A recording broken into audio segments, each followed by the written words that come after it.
સુરતમાં ક્રાઇમની ઘટનામાં સતત વધારો થઈ રહ્યો છે। અસામાજિક તત્વોને કાયદાનો ડર જ ન હોય તે પ્રકારે ચોરી, લૂંટફાટ, મારામારી જેવી ઘટના સામે આવી રહી છે।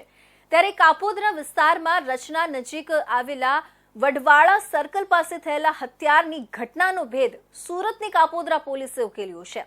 પોલીસે આ ઘટનાના ગણતરીના કલાકોમાં જ 2 આરોપીની ધરપકડ કરી વધુ તપાસ હાથ ધરી છે। સુરતના કાપોદ્રા વિસ્તારમાં વડવાળા સર્કલ નજીક 24 નવેમ્બર 2024ના રોજ પંકજ ઉર્ફે મામો અને હર્ષિત કનાડિયા નામના ઈસમોએ સાથે મળીને ઋષિ ઉર્ફે ઋષિ પંડિત પાંડેની હત્યા કરી હતી। આરોપીઓએ અગાઉ અંકુશ રાજપૂત સાથે થયેલા ઝઘડાઓની અદાવત રાખીને ઋષિ પંડિતને તીક્ષ્ણ હથિયારના ઘા ઝીકીને તેની હત્યા કરી નાખી હતી।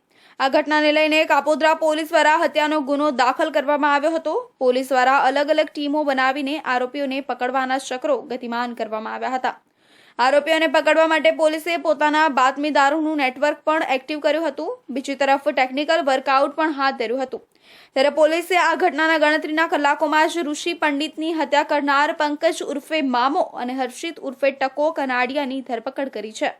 પોલીસની તપાસમાં સામે આવ્યું છે કે મૃતક ઋષિ પંડિત રીઢો ગુનેગાર છે।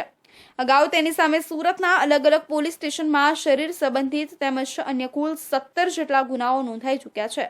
ત્યારે બંને આરોપીઓએ સાથે મળીને અંગત અદાવતને લઈ ઋષિની સરા જાહેરમાં હત્યા કરી દીધી હતી। આ બંને ઈસમો જે છે એ અંકુશ રાજપૂત નામના વ્યક્તિના મિત્ર થતા હોય અને ઋષિ પંડિત પણ તેઓનો મિત્ર થતો હોય અને અગાઉના ગુનાની એક બનાવની જે અદાવત રાખી આ હુમલો કરવામાં આવેલ અને જેમાં ઋષિ પંડિત મરણ જાહેર કરવામાં આવેલ। આ ગુનાના કામે પોલીસ ઇન્સ્પેક્ટર શ્રી કાપોદ્રા તથા તેઓના સર્વેલન્સ સ્ટાફે પોતાના અંગત બાતમીદારોથી તથા સીસીટીવી ફૂટેજ મેળવી ગુનામાં સંડોવાયેલ બંને આરોપીઓની ધરપકડ કરવામાં આવેલ છે અને હાલ આ ગુનાના આરોપીઓ